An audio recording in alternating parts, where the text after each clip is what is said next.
Hay quien dice que en las elecciones de Estados Unidos deberíamos de votar todos los países del mundo por el gran poder que demuestra en el planeta esta confederación de estados, este país. Pronto serán las elecciones a la Casa Blanca, con la salvedad de que el actual presidente, George Bush, tendrá que dejar el despacho Oval después de 8 años de mandato, y dos contrincantes están en la lid, que son Barack Obama y John McCain. Hoy aquí en Periodista Digital charlaremos un poquito más sobre la figura de John McCain, con el libro ¿Quién es John McCain? Bienvenido, Fernando, a Periodista Digital. Bien, gracias. Esta pregunta de quién es John McCain yo creo que nos lo hacemos muchos españoles por el fenómeno que desde las primarias arrastró Barack Obama, ¿no? Sí, efectivamente, la influencia mediática, el apoyo mediático y la preeminencia de medios de comunicación del candidato demócrata ha sido muy superior a la de John McCain. En Estados Unidos no es necesariamente así. Claro. Hay que recordar que McCain lleva muchísimos años en política, es senador del año 86 y ya compitió en las primarias del año 2000 contra George Bush, donde además alcanzó una notoriedad en cierto modo parecida a la de Obama, pero una notoriedad interior.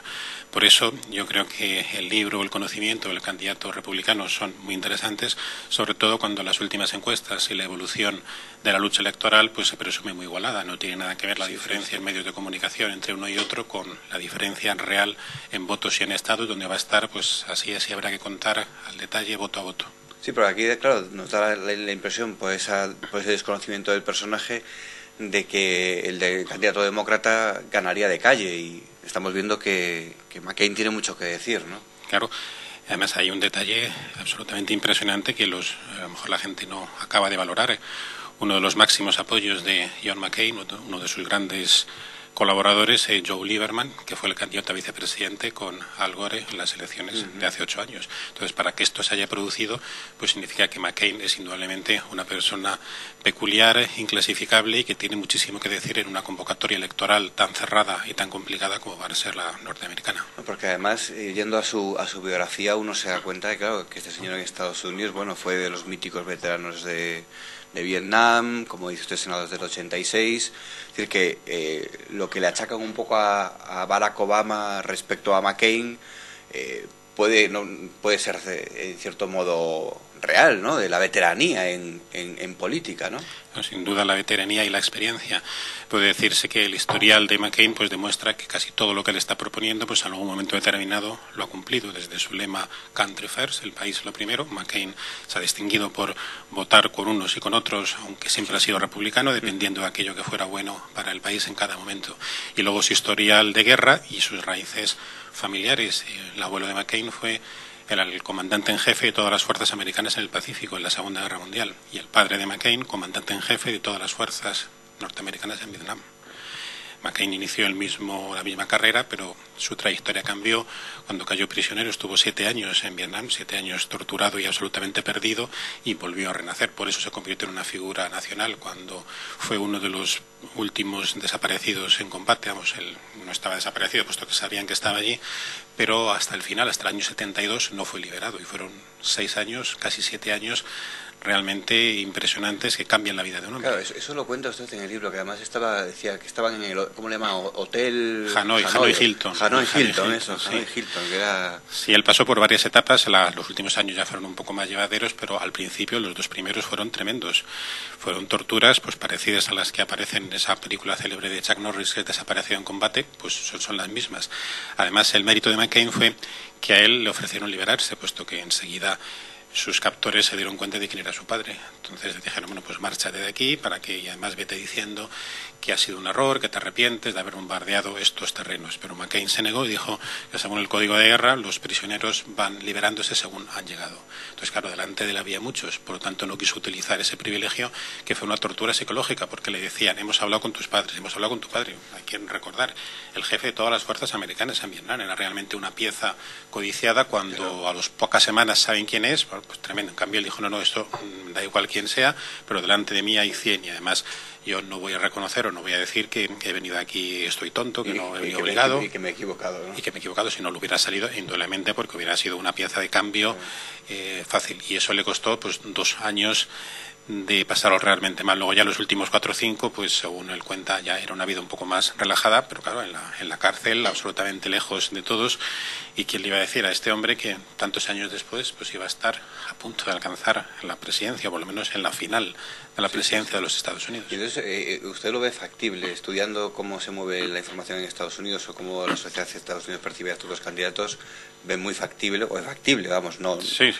No es que Barack Obama lleve una gran distancia. No, para nada. Además, ahora mismo hay un empate técnico porque ha habido desde una ventaja de Obama hasta una ventaja de McCain, y puede producirse una diferencia entre el voto popular y el voto de los estados. Según las últimas encuestas, pues hay estados definidos en un sentido o en otro, y ahí hay una diferencia a favor de Obama de 8 puntos, nada más, 8 puntos cuando te hace falta, 8 estados, 8 votos, cuando te hace falta 270. Teniendo en cuenta que hay más de 120 dudosos, vemos que está el tema absolutamente igualado. Y en cuanto a intención de voto, se habla de 3 puntos como media, pero 3 puntos es la media que tienen las encuestas de error más menos. Pero precisamente por su historial heroico y todo lo que esto tiene de atractivo en el público americano, pues le compensa pues el no tener la juventud de Obama o la manera de hablar. Yo creo que eso no es imprescindible en unas elecciones, porque él no es como aquel candidato republicano que hubo contra Clinton, Bob Dole, que también fue veterano de guerra, pero Bob Dole era una persona mucho más gris, no tenía ese historial brillante. En cambio, este hasta se ha hecho una película sobre su vida. Él ha escrito varios libros, y La fe de mis padres, que es la primera parte de su autobiografía, pues se llevó al cine. Una persona que renace de sus cenizas, cuando en el año 2000 se enfrenta a Bush en las primarias. Al principio le gana, pero después le machacan. Claro, en el año 2000, ya con 64 años, pues prácticamente nadie hubiera dado un duro por él para que 8 años después pudiera renacer de sus cenizas. Es realmente sorprendente. Es una persona acostumbrada a enfrentarse a los problemas más difíciles y a reinventarse continuamente, como el ave fénix. ¿Y cuál es su punto débil? Su punto débil es, no nos engañemos, tiene muchos años, y precisamente, aunque aquí sea más desconocido, pero sus posibles bandazos o errores son muy conocidos en Estados Unidos, sus virtudes y sus defectos. Es decir, es una persona en ese sentido un poco más previsible, aunque también los que le conocen, y en la biografía aparece, es alguien que también se deja llevar por impulsos, por intuiciones. Por ejemplo, el nombramiento de Sarah Palin como candidata a vicepresidenta, y en ese sentido sí que se puede salir un poco de la norma. Pues ¿eso dónde puede acabar? Pues realmente yo creo que desde el punto de vista de un americano, con sus virtudes y defectos, la presidencia de McCain sería más sólida, porque sabe hasta dónde puede llegar, tiene todo el historial a su favor, y por eso tiene muchísimos amigos en ambos partidos. Mientras que Obama, lo que le va a pasar si ganar es que se va a enfrentar con la realidad, y cuando vea que no puede llevar a cabo ese pensamiento Alicia del país de las maravillas en el que parece vivir, pues ahí ya como reaccione, puede reaccionar bien o puede reaccionar mal, pero es una incógnita. Entonces, Barack Obama es Zapatero en ese pensamiento Alicia del que habla. En cierto sentido, y salvando las distancias, hay una cierta similitud, porque él se ha propuesto durante todos estos meses como el candidato del cambio, pero el cambio personificado en sí mismo, porque realmente parece que todos los problemas van a solucionarse o van a mejorarse simplemente porque él sale a la candidatura y es el primer candidato afroamericano. Entonces, esa consistencia le falta, porque todo parece estar bien, hace discursos siempre optimistas, no se enfrenta con los problemas, se va enfrentando posteriormente cuando va viendo la realidad. Precisamente alguien le ha dicho: tu candidato a vicepresidente, Joe Biden, que claro, ahí está su gran contradicción, porque Joe Biden es todo lo contrario a ese reformismo absoluto que él pretende, ¿no? Joe Biden es un veterano senador que lleva toda la vida en Washington, que es el statu quo puro y duro, y que además, y esa es otra consecuencia negativa de la dureza de las primarias, Joe Biden apoyó a Hillary Clinton y atacó duramente a Obama. Entonces ahora es que parte de la campaña de McCain es simplemente coger pues ese célebre anuncio de Hillary donde decía: en un momento de crisis en Estados Unidos, cuando suena ese teléfono rojo a las 2 de la mañana porque hay una crisis, ¿a quién quieres tener de presidente? Y Hillary decía: de este no te fíes. Pues claro, de hecho lo está haciendo. Ahora lo primero que hizo McCain fue coger las declaraciones de Joe Biden hace varios meses, señalando que McCain no estaba preparado para la presidencia, porque esa división, esa candidatura, le ha llegado hasta el final con un empate, porque realmente llegaron a empate. Lo que pasa es que al final Hillary, probablemente aconsejada por su marido, y le dijo: ya no rompas al partido completamente, claro. Pero era un empate técnico. Unas últimas declaraciones, hace un par de semanas, en una entrevista a John McCain de un medio latino, le preguntaban sobre la visita a España, o si fuera presidente, o la visita oficial al ejecutivo de Rodríguez Zapatero. No contestó. O no quería decir que no, o no quería decir que sí. ¿Usted cómo lo ve? Esa respuesta tan ambigua en John McCain. No contestó porque, desgraciadamente, en los últimos 4 años la presencia de España en la política norteamericana pues es reducida. cosa que no había sucedido en la legislatura anterior o hace 4 años. Sí. Entonces, supongo que McCain sí sabrá quién es Zapatero, pero me debe sonar bastante más lejano. Hay que contar que McCain sí tiene mucha relación con el mundo hispano porque él es senador de Arizona. En Arizona hay muchos hispanos, es una ciudad del oeste donde, por ejemplo, se desarrolló el duelo Noque Corral, ¿no? También llena de referencias cinematográficas, y por esa relación que tiene con Arizona y muy cercana a México, pues sí que conoce perfectamente el mundo hispano. Pero vamos, estoy convencido de que la política española ahora mismo le pilla más lejana de lo que le podía haber pasado a George Bush o a otros candidatos, por eso no se hay que someter ahí.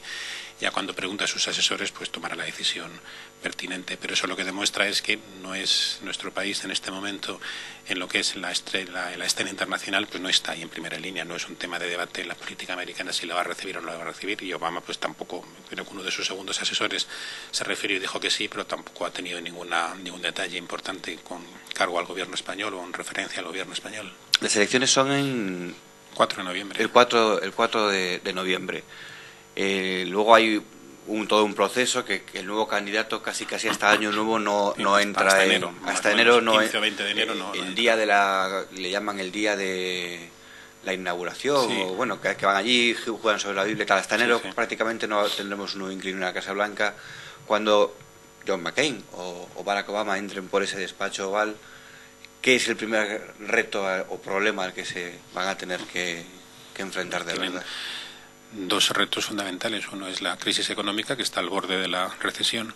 De aquí a enero pues puede cambiar, y es posible que al menos en Estados Unidos pueda cambiar un poco mejor, pero ese va a ser el principal reto. Y el segundo, pues la seguridad y la guerra de Irak, el destino de las tropas y la política internacional. El primer debate electoral decía que... Es el 26 de septiembre, el viernes. Ya mismo. Sí. Se emitirá... Además en Antena 3 se emite. Sí, en directo, ¿no? En directo. ¿A qué hora cae más o menos? Porque claro, pues como los horarios, seguro que a las 3 o 4 de la mañana, y como durará 2 o 3 horas, pues será toda la madrugada. Pues son 7 horas de diferencia las que hay, pues calcula que sí, a las 3 de la mañana. Bueno, pues ya empieza el desfile de debates entonces el 26 de septiembre. Fernando, muchas gracias por estar aquí con nosotros, hablarnos de este desconocido de momento, hasta ahora en España, John McCain, pero bueno, que hemos visto que está ahí, al pie del cañón y con posibilidades. Muchas gracias.